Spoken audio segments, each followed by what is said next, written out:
Kung gusto ninyo pagin ma-update ka mo sa natawag SDA Resilient Ministry, ari diri ang mensahe nga hindi ka mo masakitan, kundi mangita ka mo sang tama nga dalan, ma-develop pag naton aton relasyon sa Dios. Ang aton nga pagatunan, the life story of John the Baptist. Tama ka common nga istorya mga utod sa Biblia, pero hasta na lang kita dira sa istorya ni John the Baptist. Wala nato nahangpan kung ano gid ang kinaiya ni John. Sino iya nanay? Sino iya tatay? Diin si John nagdako. Kag ano ang ginsaysay sang spirit of prophecy na hanungod sa kabuhi ni John? Lucas chapter 1 verse 36. Ang teksto nagtudlo nga sila niya Elizabeth is called to Mary cousin. Niya si Zacarias, isa siya kapres nga banan ni Elizabeth. Nga ang tanan nga tao sa templo, sa guwa sa templo, sila nga nagapangamuyo. Aside sa mga tao dito sa templo, sila nga si Zacarias nagapangamuyo man sa sulod sang templo.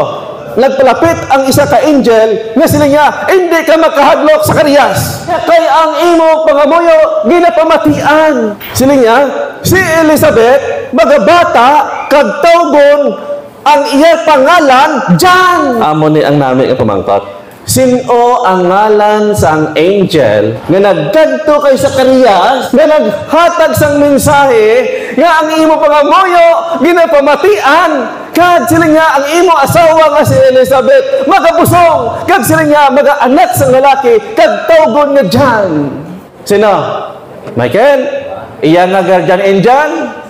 Si Gabriel? Mga utod, ang tanan nga nakasabat nga si Gabriel, correct? Si Gabriel mo, ang captain angel. Kung inyo manikol ang istorya, si Angel Gabriel, siya man ini ang ginpadala ni Jesus Christ, sang God the Father, nga naghambal dito sa kay Maria, kay Mary, nga mag-aanak ikaw paagi sa balaan nga Espiritu. Kag ini si Angel Gabriel, siya man ang nagpanaog dito sa lungib sang leon, naging rescue niya si Daniel. Ang angel mismo, base sa record, ang naghatag sang pangalan nga John. Gin-adapt na lang siya ni Zacarias nga ang pangalan sa iya nga bata, nga lalaki, nga lanang John. Pero mga utod, arin. Gin-highlight ko gini yung pulao. Ini siya after sang kama, advice ini sang angel, sila nga, kag hindi siya pagpaimnon sang alak. Kay siya, pagapunan sang balaan nga espiritu. Ginwarningan nga daan, naghambal ang balaan nga angel nga si Zacarias nga tatay niya, wala pa nabunan si John. Mga utod, ginwarningan nga daan nga ayaw pagpaimnon sila niya sang anak. Kag madamo sa mga Israelhon ang magabalik sa Ginoo tungod sa iya. You will have joy and gladness, and many will rejoice. Amo na ang balasang angel. Kasi sila niya, he must never drink wine or strong drink.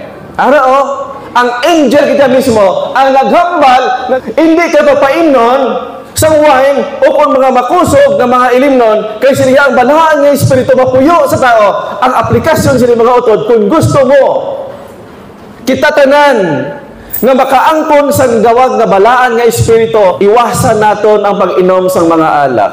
Pero ang pamangkot amo ini, natabo sa kay John the Baptist, nga ginutdan siya sang ulo. Ang pamangkot nga dako mga utod masiling nga brand, sang bata pa si John, gin-mention na sa Biblia, gin-mention na sa Desire of Ages, puyan siya sa balaan nga espiritu. Nagapakilala mga utod, kapag puyan sa balaan nga espiritu ang isa ka utod mga utod, sila nga bisan si Satan, hindi magpalapit, bangod kay nasilawan sang gahom sang balaan nga espiritu. Ang pamangkot, Brad, nga si John the Baptist, ginutdan ulo pag napatay si John the Baptist. Sa ano nga pamagi?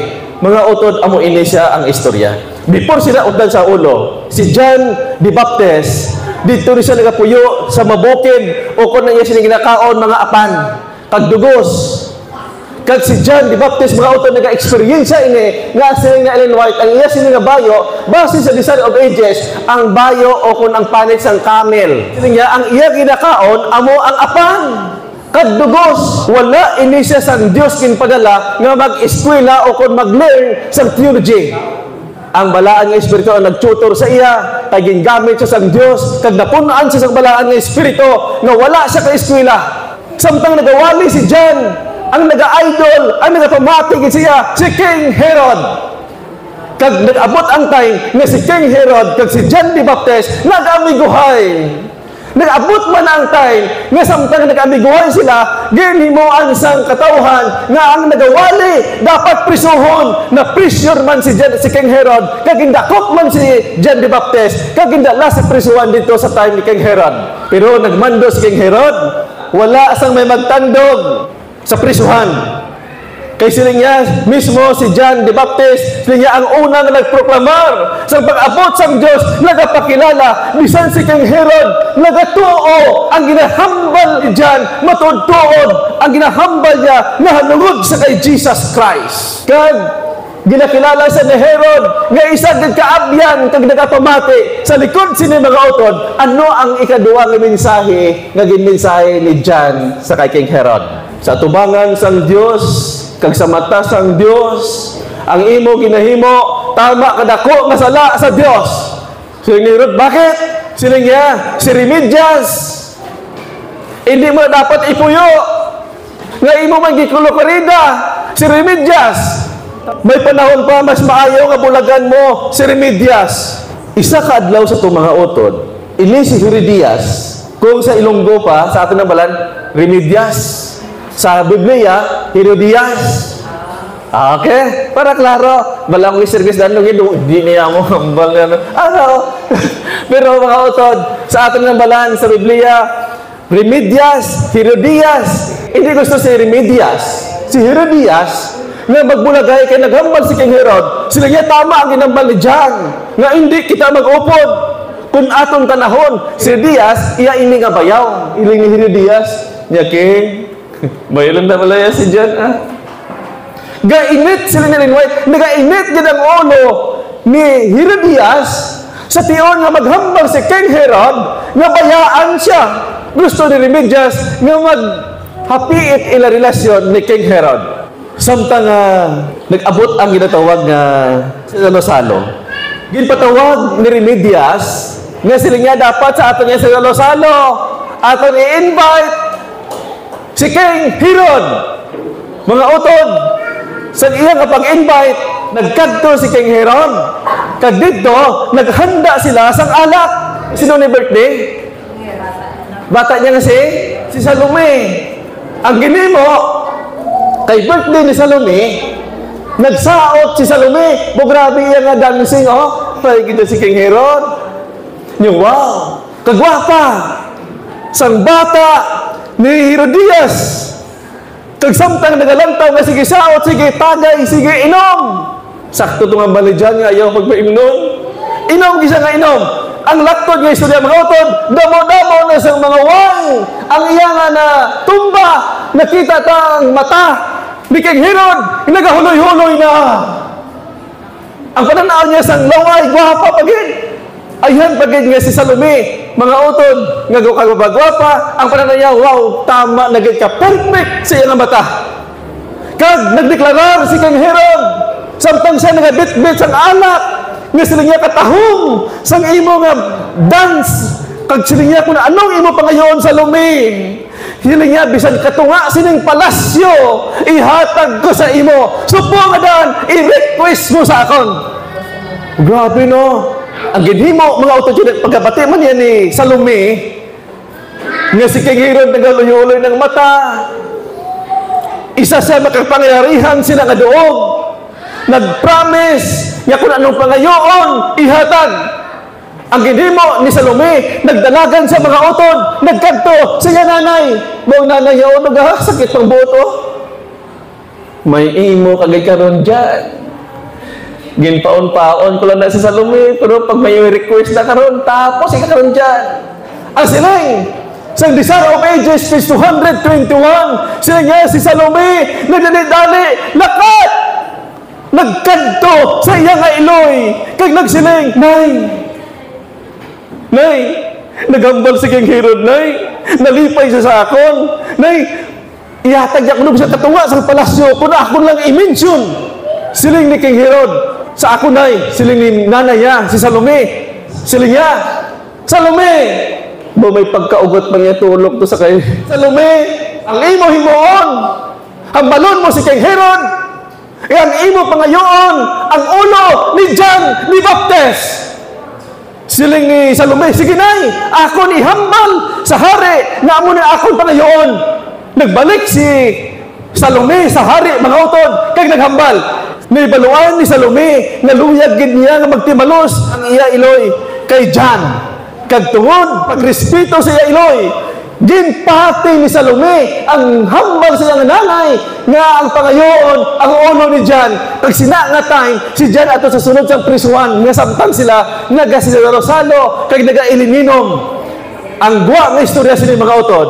Siling ni Salome, mahal nga hari, wala sang iban ang akong pangayoon, ang ulo ni John ni Baptist. Si Herod nakibot, natulala, na hindi siya magpati na si John among pangayoon nga ulo o kung mapatay si John. Kay siling ni Ellen White, ginakilala ni King Herod si John nga bisan dito sa prisuhan, iya ginaalagaan, iya nga abyan, iya nga friend, nga nagapamati siya, kay gina-idolize niya ang pagbinsahe ni John nga matudtuon, nga may diretso connection sa balaan nga espiritu. Pero sila nga linuay paghambal ni Salome, nga mahal nga hari, ang akong pangayoon, ang ulo ni John. Si Herod nakibot, kag naglibog, na hindi sila niya katingog. Arang record, natulala, nagtabungawan. Ang iya katuyo, nadula. Ang iya kahubog, nadula. Kay nabinso niya, nabuyan niyang statement, niya ihatag kung ano pangayoon. Karon kayo pangayoon, ang ulo ni John. Nag-promise niya, nga ihatag ang iya naging pangayo. Kag sila isang record, nagtulala siya, nga daw hindi magpati. Nga sina nga time, gina-imagine ni King Herod, nga iya nga abyan sa prisuhan, sila niya mapatay. Kay iya ginhimoon, kay ang ginhambal sa hari, sa itong nga time mga utod, kung ano iya ginpagwa, siya nga baba, dapat himuon. Kay kung hindi iya paghimuon, hindi na siya pagrespetuhon sa matao nga wala hinambalan. Ang iya gina-imagine, nga dalon sa iyang ulo, nga ibutan sa pinggan, ang next ni mga utod, ari gindakop si John, dito sa prisuhan, ginmanduan ni King Herod, ang soldado, na sila niya, dakpan ninyo, gapusan ninyo si John. Kag sila niya, utda ang ulo, kag ibutan sa pinggan, kag dalaan diri sa akon. Mga utod, sila nga aga, kita ng mga nagapungko, nag-worship sa Diyos. May mga panahon sa aton sa uling adlaw nga itugot sa Diyos sa kingit-ngitan. Ang importante nga ang relasyon aton subong, aton dumdomon, kung balatam is ini sa tubangan sa Diyos. Ang next naton ini mga utod, listen, from the life of John the Baptist. Lessons and conclusion. Number 1, sila niya, hindi magkahadlok sa pagtindog kung ano ang kamatuoran. Si John, wala siya sang record na nagpalak, wala siya sang record na nagsinggit. King Herod, abyanay kita, hindi mo ako kay hilwayon, waay mga utod. Kaya nga, kumpante si John, nga ibalik sang Diyos ang iyang kabuhi. Gitawag ni John the Baptist ang sala nga sala. Siya when King Herod married his brother's wife, ginhimo ni John kung ano ang nagakaigo nga sa pagsabdong niya sa kay King Herod. Application niya, kung kita magatindog sa kamatuoran, hindi tanan nga tao malipay sa aton. Ang iban, sila niya magahingabot sa aton. Tama? Bisan ano ang imo ginahimo? Ano imo pagbulig? Ano imo pagbatutong sa iglesia? May mga tao gyapon nga akig sa imo mga utod, hindi konforme sa imo ginahimo. Bisan sa imo sulod sa panimalay, i-question pa mga utod. Kung kita magatindog sa kamaturan, hindi tanan nga tao sila niya malipay sa aton. May iba nga nagahingabot sa aton, nya apang lipay naton ang Dios. Importante Bala mangakig, bala hindi malipay sa kautod, importante majority ang Ginoo malipay sa imo kasama. Amen? Ang next, lesson number 2, good example to others. Ang Diyos noon nga karakter ni John, nagapabilin sa example sa iban. Si Jesus nagasiling niya was a burning and a shining light. Napunan siya sa balaan ng Espiritu. Nagasiga ang iya kabuhi si John. Hindi ka dapat sa mga utod na ihalad ang iya kabuhi sa kay Jesus Christ lamang atong hari, si Remedias, matauhan, kag makaangkon mga utod sa kaluwasan. Kag siya dire, kinahanglan nga aton ipakita ang aton Diyos nun nga kinaiya, agod nga ang malaot na tao, masanagan sa aton kapawa. Listen from the mystic of King Herod. Number 1, ang kabuhi ni Herod nagapakita nga ang iya kinaiya nakapokus lang sa mga pagdayaw sang tao kag hindi sa Dios. Kay kung may pagdayaw ato si King Herod, pwede niya nga banduan nga sa lumi. Hindi pwede nga makakomit ako sang kabuhi nga ginakilala ko nga abyan nga may arabalaan ng Espiritu. Pwede niya nga matod iyan na stop. Pero sila nga, tungkol sa pagdayag nila sa tao, wala nakapokus sa Diyos. Ang hambal niya, mga utod, ang mga itong nahimo niya, nga patay sa tao, mga utod, sa itong time. Application. Nga ang sexual, nga sala ni Herod, nagadulong sa kamatayan kay John the Baptist. Nga ang sala nga atong ginahimo, hindi lang kita ang nagasuffer. Hasta ang ibang na tao, sila nga nakapiktuhan sa aton sala. Nagapakilala, si King Herod ang nakahimo sang sala. Ginkilala nga abyan niya si John the Baptist. Ang sala ni King Herod, kag ni Remedias, ang nagsuffer, si John the Baptist. Ano ang sekreto ni Satan? Nasukot ni Satan ang isa sa mga hinigugma sa iyong kabuhi. Ang kabuhan sa atong napagtuon mga utod na lungod sa kamatayon ni Jesus Christ kag ni John. Sila nga, ang iya nga kamot nagdupa sa cross. Tanda sa pagdaog sa bilog ng universo. Kag ang tanan, siya sa kalangitan nagasinggit, istad kalipay sang pagdaog. Kag nagsinggit kasi nga si Satanas na paslawan, kag ang gahom sang iya ginarian, nawala sang time nga si Jesus Christ tapos sa ginhalad. Napatay, kanagkayab sa langit, kag dito mga utod ang buot silingon nga ang tanan-tanan nga mga katawan kaangay naton makaangkon sang bugay sang Dios. Wala niya ginbaling wala. Siling sang Design of Ages 5700. Si Kristo nag-antos sang tanan nga kasakit. Ang tanan nga kasakit sa tuman nga time. Ginaantos ni Jesus Christ. Sila nga, ang mga pang-abuso, mga pang-insulto, kag sila nga, sa kabot sang tao, nga iyagin tuga, iyagin batas, niya initanan. Sila nga, agod, nga mangin, isa ka perfecto, nga pag-sacrifice.